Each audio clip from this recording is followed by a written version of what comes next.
सटाणा येथील गट साधन केंद्र CRC येथे आमदार दिलीप बोरसे यांच्या हस्ते मिशन आत्मनिर्भर कक्षाचे उद्घाटन झाले। या प्रसंगी एक पेड़ मां के नाम या मोहिमेअंतर्गत गट साधन केंद्राच्या आवारात 40 विविध झाडांची रोपे लावण्यात आली। मनमाड शहरात वट पौर्णिमा उत्साहात साजरी करण्यात आली। शहरातील गणेश मंदिर, नंदी संगमावरील वडांचे झाड, सप्तशृंगी देवी मंदिराजवळील तसेच अन्य अनेक ठिकाणी सुवासिनींनी एकत्र येत वट पौर्णिमा साजरी केली। यावेळी झाडांची मनोभावे पूजा करून जन्मजन्मीच्या नात्याचे साकडे घातले।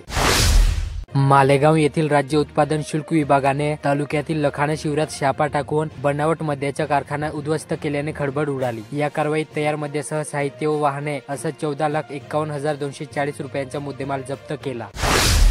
सिन्नर तालुक्यात बांधकाम साईटवरून लोखंडी प्लेट व साहित्य चोरी करणारी टोळी नाशिक ग्रामीणच्या स्थानिक गुन्हे शाखेच्या पथकाने जेरबंद केली। नाशिकचे जिल्हा पोलीस अधीक्षक बाळासाहेब पाटील यांनी गुन्हेगारीस प्रतिबंध व्हावा यासाठी पोलीस ठाणेनिहाय आढावा घेऊन गुन्हेगारांच्या सध्याच्या ठिकाणाबाबत माहिती घेण्यास पोलीस पथकांना सूचना दिल्या आहेत। त्या अनुषंगाने स्थानिक गुन्हे शाखेच्या पथकाने चोरीच्या गुन्ह्यामधील आरोपितांना अटक करून गुन्हा उघडीस आणला।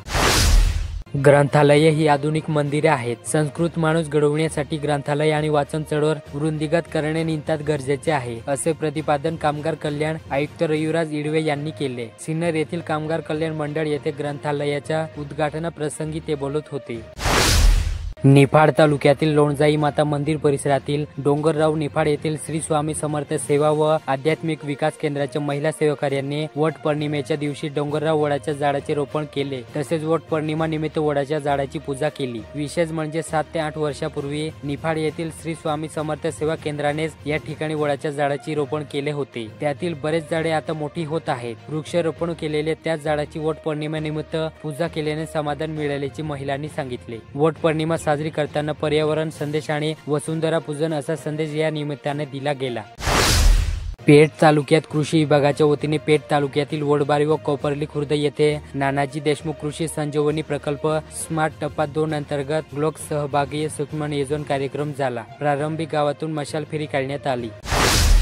चांदवड तालुक्यातील रहिदास नगर रेणुका नगरात बिबट्याचा वावर असल्याने नागरिकांमध्ये भीतीचे वातावरण पसरले। दास्तावलेल्या या भागातील नागरिकांनी बिबट्या या भागात येऊच नये यासाठी रात्री 2 वाजेपर्यंत फटाके फोडत रात्र जागून काढली। येथील नागरिकांनी रविवारी आणि सोमवारी सलग 2 रात्री बिबट्याचा मुक्त संचार अनुभवला। त्यानंतर वन विभागाच्या अधिकाऱ्यांनी प्रत्यक्षदर्शी सोबत बोलत परिसरात पाहणी करून नागरिकांना सतर्क राहण्याचे आवाहन करत बिबट्याला हुसकून लावण्यासाठी रात्री फटाके फोडण्याचा सल्ला दिला होता। त्यानंतर दास्तावलेल्या नागरिकांनी बिबट्याला पळवून लावण्यासाठी रात्री 2 वाजेपर्यंत फटाके फोडले।